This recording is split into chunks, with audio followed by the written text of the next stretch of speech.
Bom, vamos falar agora dos sintomas motores. Né? Você já falou lá atrás das 4 principais, mas você falou alguns termos que você tem que explicar para o ouvinte. On, off, escape motor, etc, etc.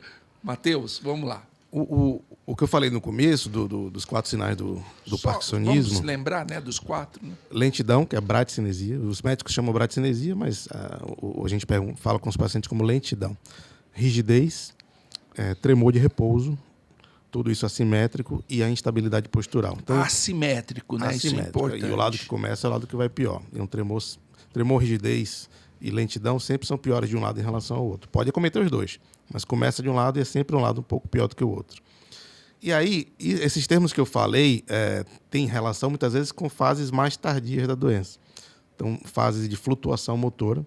O que é flutuação São motora? pacientes que já estão normalmente tomando levodopa, já estão tomando dopamina.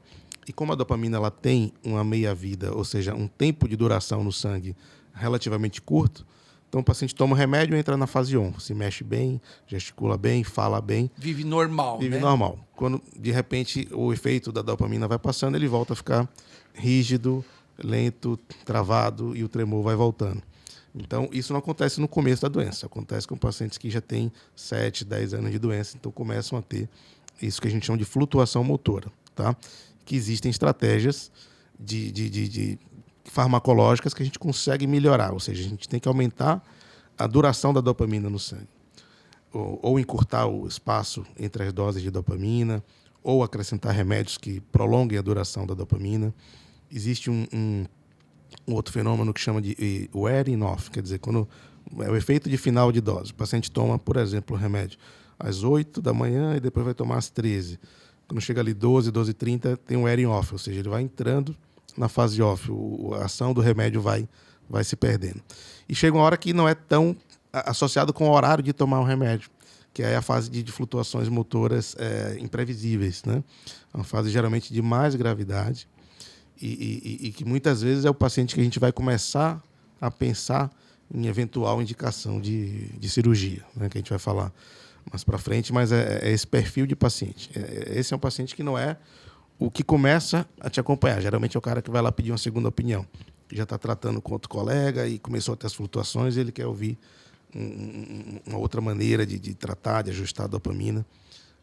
Porque então, ele sente que a medicação já não está segurando como antes. Está segurando, né? Como antes. No começo do tratamento está uma fase de lua de mel com a dopamina, que tudo melhora, tudo fica bem. E depois, não todos, mas alguns pacientes podem entrar no wearing off, na flutuação motora. E que se não for reconhecida e tratada logo, pode piorar o sintoma de depressão. Exatamente. Do paciente, né? Dor, aí começa, né? Começa a ter mais espiral, off, começa a ter mais dor, começa a ficar desanimado. Aí entra num espiral ruim, né? Exatamente. Só para complementar, para a população que nos ouve, on no inglês significa ligado, aceso. Liga, desliga, né? Isso. E o off significa desligado, né? Então, quando o Dr. Matheus falou de on, significa que a pessoa está bem, né? Tá bem, tá com dopamina, tá acesa, ligou tá a com chave dopamina. Da dopamina, né? Isso, o medicamento está funcionando. E off é quando o medicamento para de funcionar e a pessoa fica desligada. Ou seja, voltam os sintomas da doença de Parkinson, que é retardo de movimento, tremor e rigidez. Sim. E você falou do on-off e o que mais pode acontecer? Os sintomas motores. Olha, pode acontecer, por exemplo, um fenômeno chamado de distonia. Né, o que é distonia? Distonia, na doença de Parkinson, ela não costuma acontecer de forma espontânea. Ela costuma acontecer muitas vezes como um efeito colateral. Paradoxalmente, né, às vezes a própria dopamina pode gerar uma distonia, que é uma contração muscular, muitas vezes dolorosa, involuntária.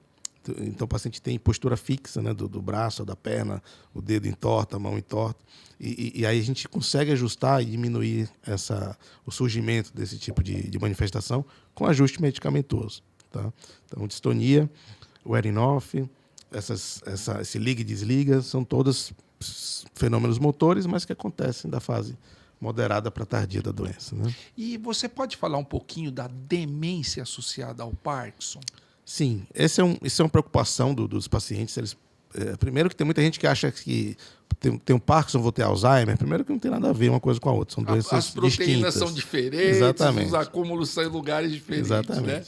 E existem alterações cognitivas, às vezes até relacionadas com problemas de humor, como ansiedade, depressão, mas muito tardiamente na doença pode acontecer dificuldade, por exemplo, executiva, dificuldade de executar atos sequenciais, entendeu? Por exemplo, sair de casa, ir no banco, gerenciar finanças. Então, o paciente pode ter uma disfunção nessa parte executiva, pode ter uma dificuldade de concentração, de atenção, dificuldade que a gente chama de visoespacial, de ter dificuldade de se localizar no espaço. Então, são fenômenos cognitivos que acontecem já com a doença instalada, parte motora, já está tomando remédio. Normalmente acontece nesse contexto. Tá? Quando um quadro cognitivo acontece muito precoce, ou muito próximo dos sintomas, do início dos sintomas motores, não deve ser doença de Parkinson. Talvez seja uma outra doença, né? Que é a doença de Levy, que a gente pode comentar depois, mas que tem algumas coisas parecidas com o Parkinson, mas tem essa peculiaridade de ter um quadro demencial ou um quadro cognitivo que se instala ou antes ou concomitante com o quadro motor. Mas a demência na doença de Parkinson ela é um fenômeno que acontece mais tardiamente. Mais tardiamente.